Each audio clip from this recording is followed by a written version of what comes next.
Welcome to another edition of Beyond Data Management Podcast, where environmental health professionals and folks involved in environmental health around the nation come to talk, powered by HS GovTech. I'm your host, Cameron Garrison. Appreciate you joining us again today. Have a great guest, one of the good guys. He's prolific. I actually don't know when he sleeps or from where he finds the time to do anything but work. The founder of the founder of the National Food Truck Association, founder of BFT Best Food Truck, also the founder of Revolution Carts, and both from passion and from a practical perspective has a real passion for working with health departments on what is a real problem, several problems as we'll get into today. Unpermitted vending, huge problem, and even if they're playing by all the rules and being permitted, he'll talk about a really new, exciting initiative that he's just launched that we actually at HS GovTech have partnered with him on with a client, which is also helping departments to be able to track down where carts are in a given day when it's time for their inspection. So even if they've been permitted and they're a good actor, they're on wheels. So sometimes it's a pain for departments to have to locate them. So really excited to talk to our next guest here, Matt Gellar. I think you're the first guest who has like 3 legit titles, all of which are companies you founded. You really are prolific and high energy, and real pleasure to have you here today. Well, thank you so much for having me. I appreciate getting the chance to talk to more than just one health department official at a time. Yeah, that's about 3,500 or so of them. So hopefully, a little more scale efficient. And I know they're going to be really thrilled to hear about this too, because you've just done so much and have so much more coming out. And we're really excited to be working with you on what was initially a pilot launch in an agency, and we'll get into that. And I think a lot of other agencies may be really interested in looking to do the same thing. So why don't we just go all the way back to the beginning, kind of your journey, and kind of how you've evolved to where you are today. Talk about the different companies and associations that you've started, and we'll go from there, and then get into the problem of unpermitted vending and a lot of. As we've talked over the last few months, I've learned a lot. And there's things that even departments aren't thinking about that are causing those issues. But anyway, we'll start at the beginning, and let's get everybody up to speed on all that you've been doing. Yeah, so I accidentally fell into this career. I had run restaurants for years, and at some point, I was running nightclubs in LA, and I said, I got to go back and get a college education.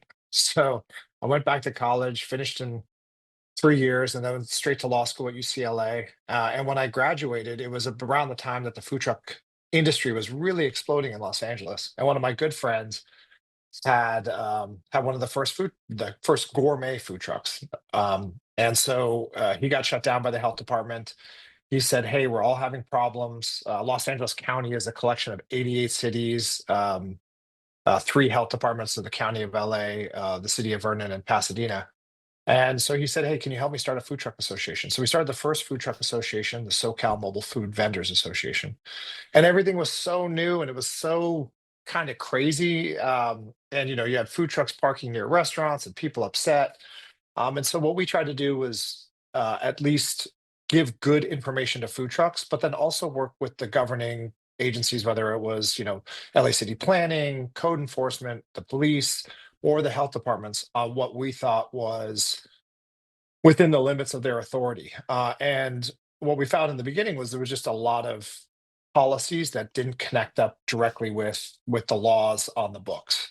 And so we did our best at the beginning to try to get that straightened out. We did have quite a few lawsuits against cities to get that straightened out.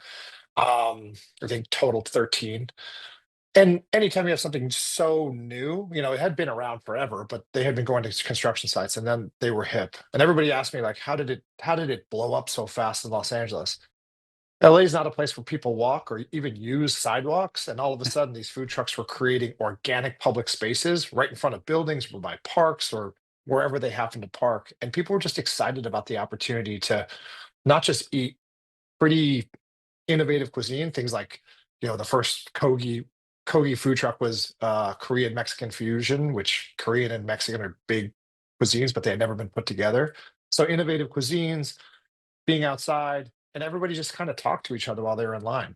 So we did what we tried to do was just get everything calmed down so it wasn't I didn't I was hearing, city council members saying, "Oh, they should only be at construction sites," or "We have to block them," or "We need to make regulations that protect this business over that business." And so we did our best to just try to talk about competition and have regulations for public benefit, like public health and public safety. And we were really, really successful in doing that. And in that same time, this was happening all over the country. So I helped start food truck associations around the country. And in 2014, um, I started the national with some other food truck association heads. We started the National Food Truck Association to be able to give great advice to regions or regional associations or just groups of trucks so that they could advocate on their own behalf.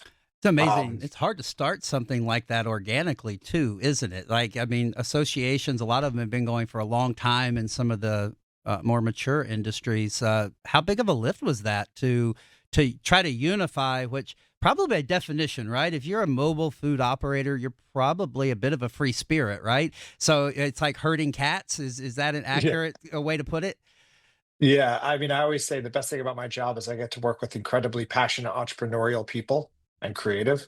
And the worst thing about my job is I have to work with incredibly passionate entrepreneurial creative people. I would say that the thing that was different about us and makes it really hard to start an association now was shared pain. There was just a lot of shared pain, right? They were scared, there was shutdowns, there was different versions of what they considered harassment. And so they just banded together and they had a fairly aggressive attitude. Like when I said, "Hey, we're going to sue the city," 80% of the association said, "Yeah, let's sue them. Let's go. Let's do this." Um, and there was a lot of bravery in those days, fueled by probably fear. Like they just like, I got nothing to lose. Now, when I have groups of trucks come to me now and they say, "Oh, we want to start a association," I say, "Well, what's your big problem?" Like, "Well, we don't really have any problems. We just want to like hang out and have an association." I'm like, "That's going to be tough." So, a lot of our success and a lot of the success of the early associations back then was just a collection of shared pain. And as they had that shared pain, um, they were really, really motivated to participate in funding the association, working with the association, going to city meetings, going to speak to health departments, and that was really, really important. But today, it's hard to find a city council person or an elected official that says, "I don't like food trucks." Like, can you imagine? Like, Yeah, I the, know the for the mood has changed, hasn't it? It really, really yeah, has. But there's not many people, I don't think, that have pulled off. It's truly unique. If you're litigating, and you weren't litigating like at the health department level, but if you go and you're litigating against the city because the ordinances are not stacking up or the way that they're being interpreted and enforced, it's not common to go from more of that aggressive posture to then actually becoming a friend of these in particular environmental health departments. How did you make that transition to where they're not like, oh no, Matt's in the building, they're actually they collaborate with you and realize the value that what you're doing brings. How did you pull that off to wash off, if you will, the hey, we're the aggressive warriors to now becoming more of a partner in collaboratively addressing these policy problems?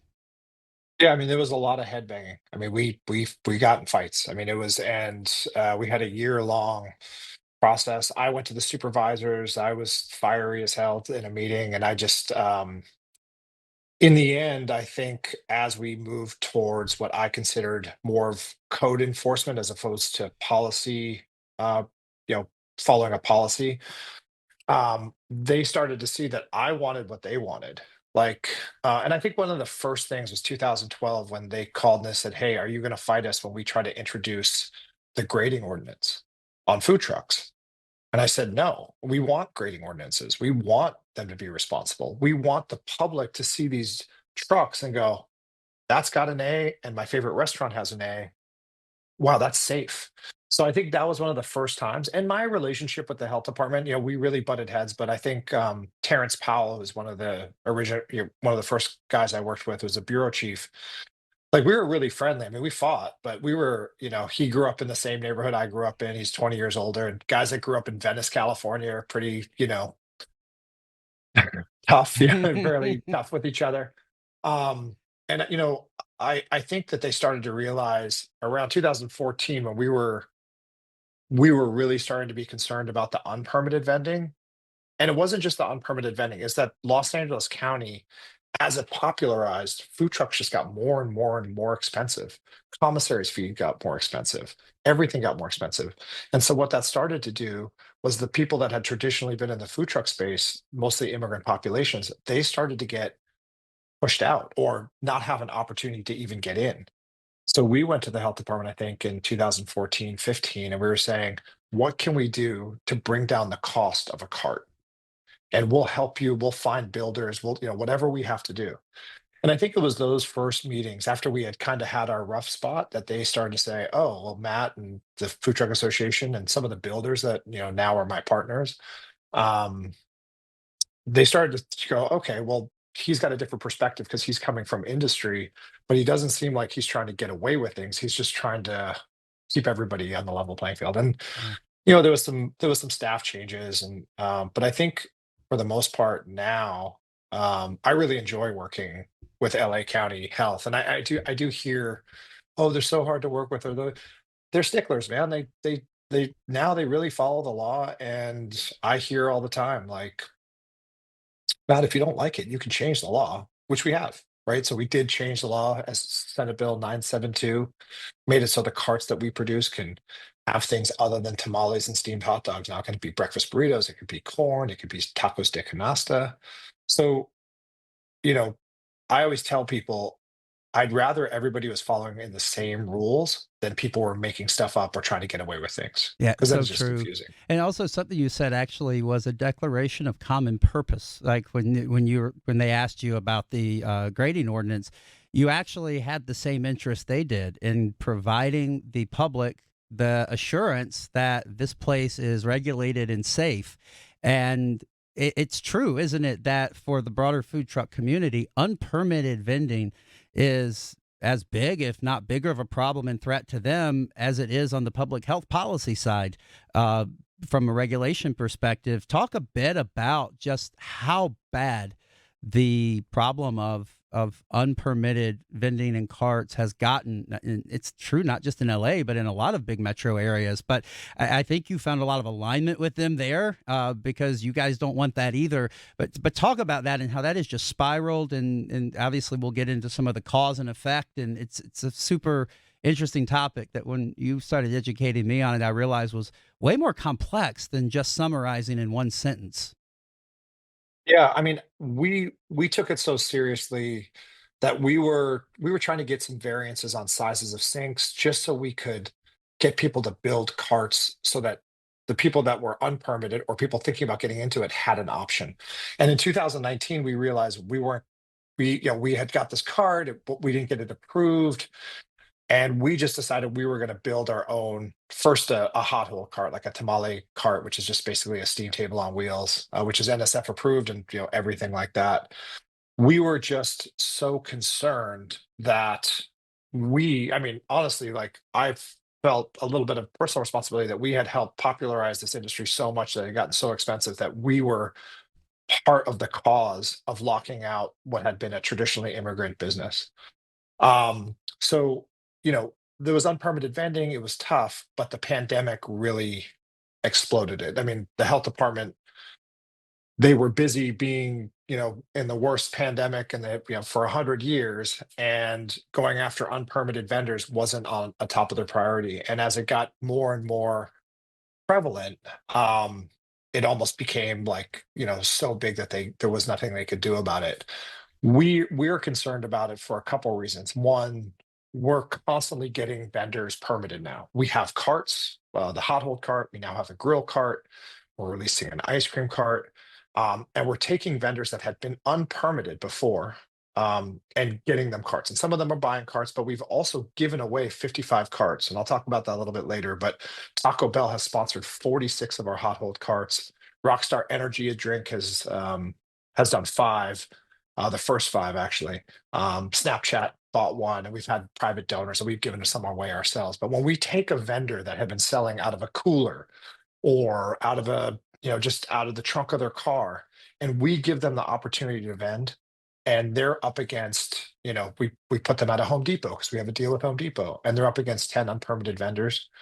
um, there's a lot of friction there, and we're trying to show not just the vendors we're working with that kind of have bought into this, but everybody else that if you do the right thing, you have an opportunity not just to make the 150 $200 you had been making, but you can make 700 to 1,000. So um, but if you just have unpermitted vending completely unchecked, what happens is you're disincentivizing the people that are doing things right. And we don't want to disincentivize them. And so, we look at it as a carrot and stick approach. I want health departments to enforce regulations, but I also want them, when they do it, to show vendors that there is a better way. And that goes not just with the health department, but police, um, the sheriffs that go out, all of this. We want to just drive people towards the right thing to do and give them opportunities doing the right things, um, in a way that, really gives them hope that they can join the formal economy and do what's right. And you've put your money where your mouth is. I think you've founded Revolution Carts, right? As the arm that you don't just sell and give away carts, you build them with that company that you founded, don't you? Yeah, we build the carts, and but if you get a chance to take a look at them, my partner Richard Gomez has been building carts for AA Cater Truck, which I would consider to be the best food truck manufacturer in the world. They've been doing it since 1970. The founder is amazing. He's invented most of the cool things on food trucks that you see today. And Richard's been doing it for 30 years, and so we're the ones that partner. We created Revolution Carts with one other guy, Patrick Lennon, who's been in the business for a while. And it was so funny to see the process because I'm such a policy guy. I was like, we got to get this card out there. And Richard would say, no, we have to get a beautiful card out there. These vendors deserve something that's beautiful that people want to see. And I pushed him, and then I was like, okay, well, he's the engineer. He's going to do what he's going to do. And he came up with not just a beautiful hot oil cart, but a beautiful grill cart. And when you have these carts out there, people just run up to them. They have got a classic car design. They have beautiful rounded edges. We can wrap them in all sorts of designs, and it's just very, very exciting to have such a beautiful cart. And instead of it just being a kind of a square box of metal, it's just this really, really nice looking design. And so we created Revolution Carts to solve a problem. And luckily now, at first that first cart that we had to get plans approved and then get it permitted. I mean, it was kind of a knockdown. We had a little bit of fighting with the health department, but they finally approved it. They saw it and went, "Oh my God." I mean, to their credit, when we tried to do the second cart, the grill cart, they really helped us with the design. They helped us cut costs. They were just really excited about it. And I think it took that first cart for them to see, oh wow, these guys are really getting people permitted. And so that was another kind of like phase in our relationship where they're like, you know, any cart that Matt's doing, the Revolution Carts is doing, they're coming to us first. Like we had the propane cart, but then we wanted to do an electric cart. So we sent it showed it to them, and showed them how fast they heat up. And like everything we do now is in partnership with the health department in LA, because we figure, LA is kind of the toughest. So um Yeah. and Revolution has really done our best now to just get people permitted as fast as we can. It's such a great mission, and they're gorgeous. They're beautiful carts, and we will be putting the links to Revolution Cart, but also Best Food Truck in the description of this episode on all the platforms. So I really do encourage people to go look at them. Probably be a good time now. I think we actually have a video of the Taco Bell, or one of the Taco Bell trucks. Maybe as a lead into that, explain a little bit about what Taco Bell did, because it really is. Great. And at first you're surprised that they would have done it. But tell us a little bit about the Taco Bell thing, and then we'll actually look at the carts that you built and that Taco Bell paid for. I got a phone call from this group called the Shepherd Group, and they're kind of a PR, like a super creative agency.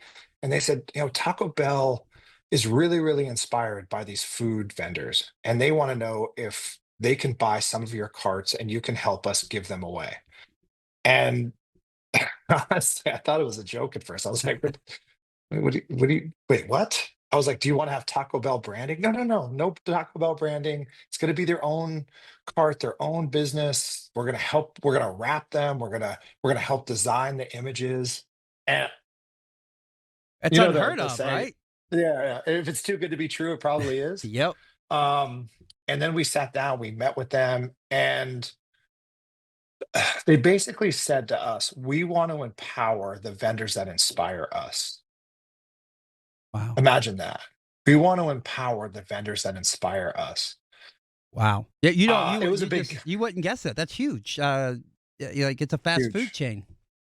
Yeah, and they told us about, they have Taco Bell scholars. If you look into what Taco Bell does to try to give back to the community, I'm always impressed. So we got together, and we actually, I think, did a couple, local street taco type of podcasts, and we just told, like, "Hey, apply for this opportunity." And we got a lot of applications.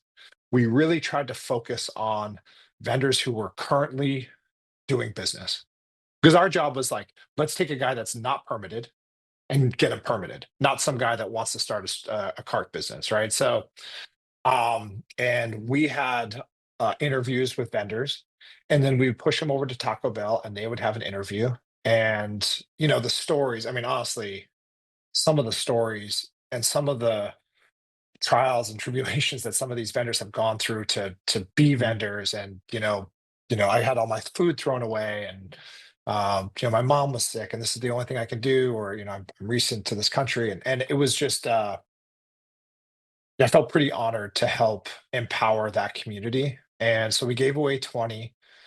um we were waiting on the county has a big fund to actually buy carts, and we were hoping that they would be a little faster. And I think I told the county, "I'm gonna have more carts on the road by faster than you will," or something like that. And Taco Bell said, "Hey, let's do another 26. Wow. Let's really do it."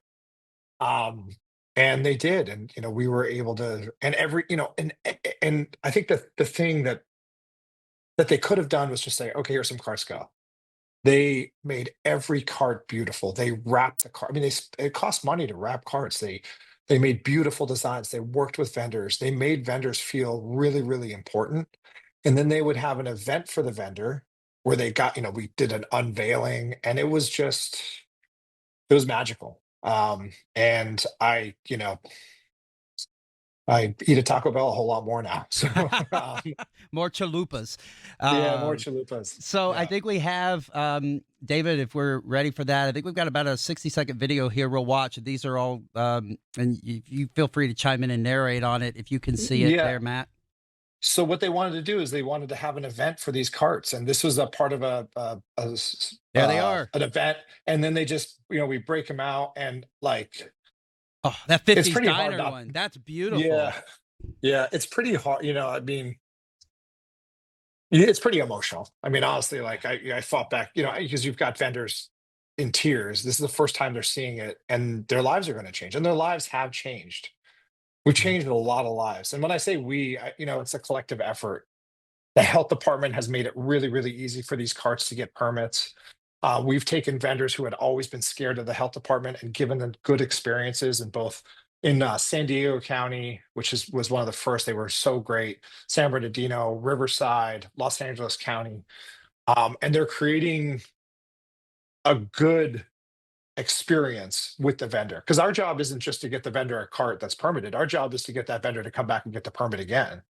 That's right. Got to keep And renewing that thing. The ball keeps yeah, bouncing. right. And so it's really, really important that there's buy-in from the health department, and they understand, but like, it's really important for us to kind of, I mean, most of the first vendors we went in there with, Richard or myself, we were in there with the vendor, and because we know everybody at the health department. And I mean, honestly, some of them like literally shaking, like terrified of the health department. And then afterwards saying, "Oh, they were so nice. This was so great." Like Where does all that those years. Where did it's like so that let's dig in on that. And before that, I just hats off to Taco Bell and to you. Like you're actually you are changing people's lives. Somebody who was maybe just hanging on, like you said, out of a cooler, now actually has a business and a cart that's beautiful. Like you're giving people who maybe aren't from here originally, like a real shot at the American dream. And it's a phrase that gets thrown around a lot, but it should be emotional because there's not enough help for small businesses. And you found a space that was even more neglected. But where is that disconnect and almost fear of the health department? Where does that come from? Because as you mentioned, like as you've now helped create a bridge to get people through that process, they come away realizing, oh wow, they're not monsters, they don't bite. But how is it that that word has not gotten around? What have been the institutional blockers that have created this rift between regulators and small business people in the mobile industry? Yeah, I mean, I think the big thing is when you don't have a permit, you're always scared that the health department's going to come and throw away all your food. If they throw away all your food on a Friday and you got to pay rent on a Monday, it's possible you might not be able to pay rent. So there's real fear there, and I understand that fear. One of the things that we've been advocating for, which we've seen some of, is education before shutdown. And what I mean by that is, like in LA County, they always have the police department come out with them when they're doing sweeps. But what they've said they've been doing, and what the Department of Economic Opportunity has been doing, is going out and giving them pamphlets on how to get permitted. So their first experience isn't like all their food being thrown away. But I understand the fear. The health department has a job to do, and their job is to protect the public. And so there's just a crossroads, right? And a lot of the vendors don't even know how to get a permit, or that they can get a permit, or there are carts available. So I understand the fear. And I think that the way the LA County Health Department has been doing it, most of the Southern California health departments have been doing it, is to welcome them with open arms and give their first experience as a permitted vendor a really good experience. And I think that's going to mean all the difference as they're doing their business. And I've got a couple stories, of a vendor being pulled over. He had just gotten his cart, he had just gotten it permitted, and he got pulled over by the Santa Monica Police Department, who really goes after unpermitted vendors near the Santa Monica Pier. And they said, "Hey, you can't be here." And he said, "I have a permit." And they had kicked him out before for being unpermitted. And he showed them his permit, showed them everything, and they were so excited for him. That's "Oh amazing. man, this card is amazing. Oh, we're so excited for you. Let us know if you have any issues. You know, good luck to you. Thank you." Yeah, and like those are the things that we're really trying to get out to, like, the enforcement agencies. Like, let's make the experience of getting a permit, of doing things right, of having a business license, and paying taxes and doing all the things they're supposed to do. Let's make that be special, make them feel proud, because that's a big part of what keeps them permitted vendors. And that goes back, Cameron, to what we were talking about earlier, is the unpermitted vending part of this really um, can be really frustrating for these vendors. I mean, we've got my company, Best Food Trucks, has an agreement. We're doing a pilot program. We're putting vendors at Home Depots. Well, I've got a Home Depot in a city in Los Angeles County that won't let the vendor vend from private property. So the vendor's like, I'll just vend from my trunk in that same parking lot. That doesn't make any sense, right? Like, Yeah. and I'm saying to them, you've got five unpermitted vendors, but the one you're going after is the one that did everything they're supposed to do. And what you're telling them is, well, we have a sidewalk vending ordinance. They can just go on the sidewalk in front of the Home Depot, but then they're not going to stop anybody who's not permitted from vending. So, there's all these little hiccups, and we just have to work hard, plead our case. And most of the time when we do, people understand, like, planning departments, they understand, but then sometimes they don't have the requisite um, regulations or permits or whatever to allow it. So they have to go back, and then there has to be city council. But just for us, we're just trying to get these people set up and Yeah, you're sitting at an ready to go as fast as. intersection. You're sitting at an interesting intersection of operators, regulators, policymakers. That's why you stay so busy. And you mentioned the other company that you run in the same space as Best Food Truck, which really actually does help serve to create a community and a presence for food trucks around the country, right? Yeah, so I mean, Best Food Trucks was really started. I mean, honestly, the precursor to us food trucks was called Lot Mom, and I needed a way to raise enough money to fund an association without taxing, without charging food trucks too much. So we started managing locations, like in buildings, at parks, wherever anybody would have us. And so we created the system so food trucks could book their own days, right? And two burger trucks couldn't book on the same day, or if a burger truck booked this day, another one couldn't book for a few days. So that's what it started as. And then we added online ordering because we saw that in many locations, people didn't have time to stand in line for a food truck. And then we added a whole catering system. So a customer could come to us, give us a request, and we could push it to all the regions, food trucks and carts. And then in that space, and one of the things that we're doing for one of the health departments is we said, well, we know where everybody is, and the people that aren't using us, they could just report to us, and you can just go on a schedule. We first actually built it for LA County. I'm always worried about permit fees going up, and they're always having a hard time finding carts. So I said, hey, you could just go onto this dashboard that's part of our system and see where all our trucks are. Yeah, and So you can that see their is schedules, all that. and that's when we actually met each other and started talking because the Northeast Texas district, you were working with them, and they wanted to integrate that to their inspection scheduling and processes in HS Cloud Suite, and you have a presence all around the country. So let's talk about that a little bit more, because actually it would, it's available for any help department. But if you use an HS Cloud Suite, we now do have, and Ginger is great and was very forward looking in wanting to do this there in Northeast Texas. But talk about a little bit about what we did there, which is the department holds the permit and they have an obligation to inspect them. You happen to have a really good relationship with vendors. They're in your association, and you also are kind of their back office end through Best Food Truck, which then gives you the ability to be able to know where they're going to be, what they're selling, and where. So yeah, talk about kind of how that idea evolved to go beyond LA and why you feel that it's so important. And I actually would agree it's worked very well for Northeast Texas. And I would encourage any agency that has issues with a inventory of mobile trucks and they're wasting a lot of time tracking them down to dig in on this, because it actually has turned out to be a really great collaboration. But from your perspective, yeah, talk about how that evolved and the benefit, not just to the health department, which is very clear, but I think it also is good for your vendors as well, isn't it?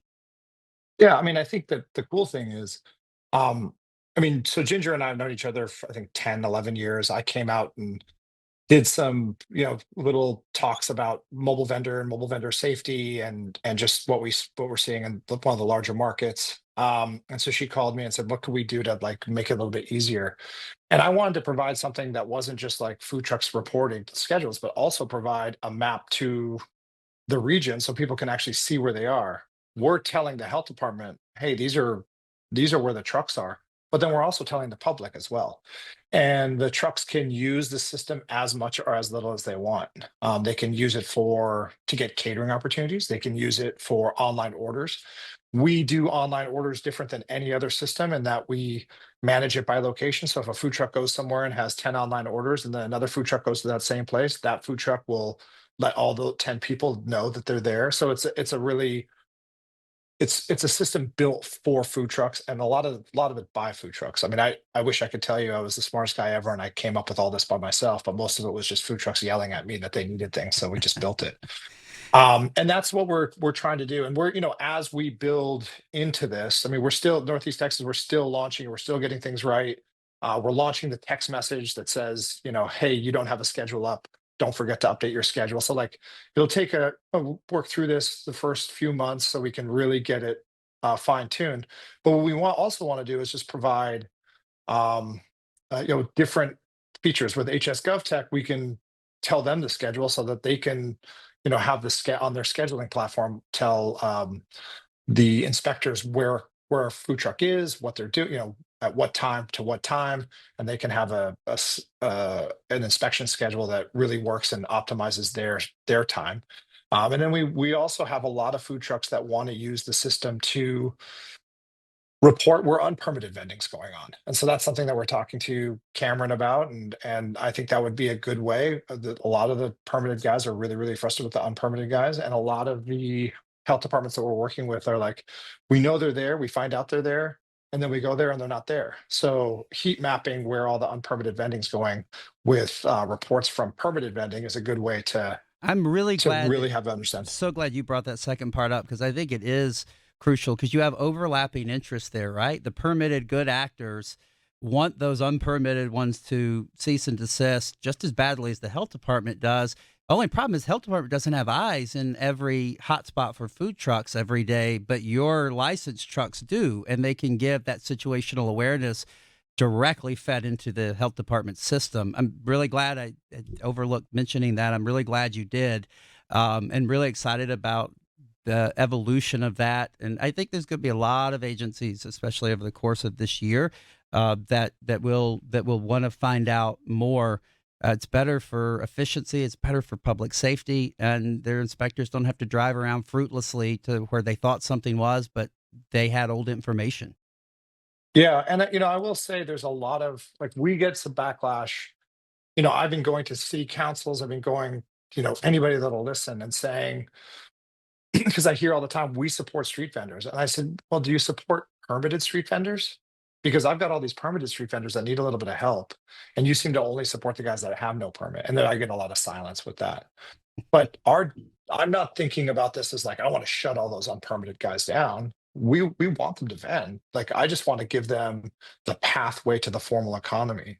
And, once they're making money and it's on the books, that opens them up to be able to get a loan for a car or, Mhm. Yeah. increase access in our economy. And so like You're not wanting to I limit really it. You're wanting to actually provide durable, yeah. sustainable access to the proper economy. Right. And I always want to mention this because I do, again, I work with a lot of advocates and there's a couple things I say. I say it's not fair that on the west side of Los Angeles, where it's pretty affluent, that people can walk up to a food truck and see an A and be sure that that food is going to be safe, or they have recourse if they get sick or anything. And then in the same city, if you go to the east side, you're in areas and there's no permits and vendors don't have water and are not doing things safe and not doing things correctly. And that those people who are don't make as much money, a lot of times immigrant populations, they don't have that protection. And so from a social justice standpoint, all of us should be thinking about how we basically treat people equally and that we give people the safe and this safe places to eat and the confidence to eat and recourse if there's any issues. We can address them if there are issues. And I think that's something I'm really, really trying to push now, that the health department isn't the bad guy. The health department is here to keep everybody straight and keep the public safe. Yeah, it's an amazing story.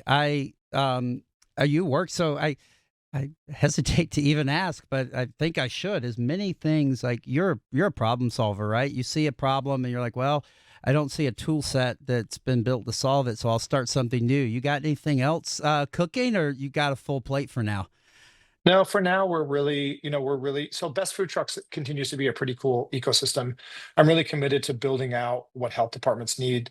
And just so I mean, as food trucks are on our system, they can upload their fire permits, they can upload their business licenses and their insurance. So I want to make that cross regional. So like, a food truck comes into a new spot, they have a temporary food facility permit, but then the health department can look and say, oh, they have a health department here, they have a health permit here, they have a fire permit, they have everything. So part of our big push right now is to make Best Food Trucks a really efficient and useful tool for regulators so that they can see really quickly just by looking at everybody's permits that, oh, this food truck that's coming for this festival is, on the up and up and they're doing everything correctly and I don't have to be as concerned. So that's our big push right now. And we're always trying to make food trucks and food carts more money. I mean, as this popularizes, I mean, I'm not sure if the health departments around the country are seeing this, but like a lot of the office buildings that are coming back after COVID, a lot of them are bringing back their cafeteria. So food trucks are becoming more and more of a popular option, and so are food carts. So They are.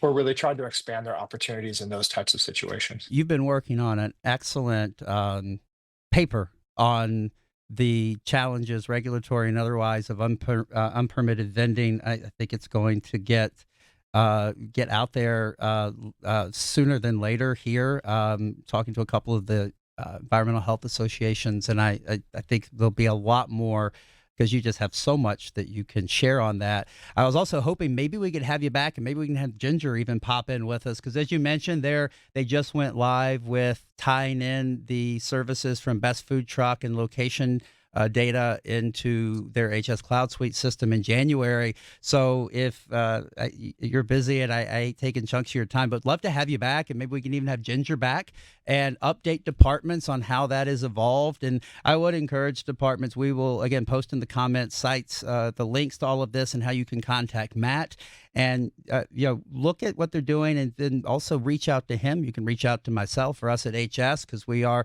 if you want to integrate it to your HS Cloud Suite, we're working together on that, just like we did with Ginger Points in Texas.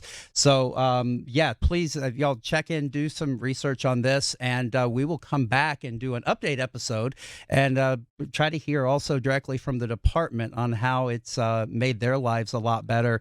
Matt, I'm really excited for us at HS to be working with you, and it's always tough in the early days because you're getting the first one up and running and socializing the idea, but I do believe it's something that a lot of departments are going to want to avail themselves of, and just congratulations on everything you've done. Just so many people would just literally be not quite bold enough to just go start things like that, and you are changing people's lives, and you're making public health better. And I think in this next chapter that you're embarking on now, you're going to make the lives of the health departments and their inspectors around the country better every day. And really glad you get to tell your story here. And we will have you back and keep the community apprised of how this evolves. Thank you so much for having me. And I think that I'm super lucky to be able to work with this community.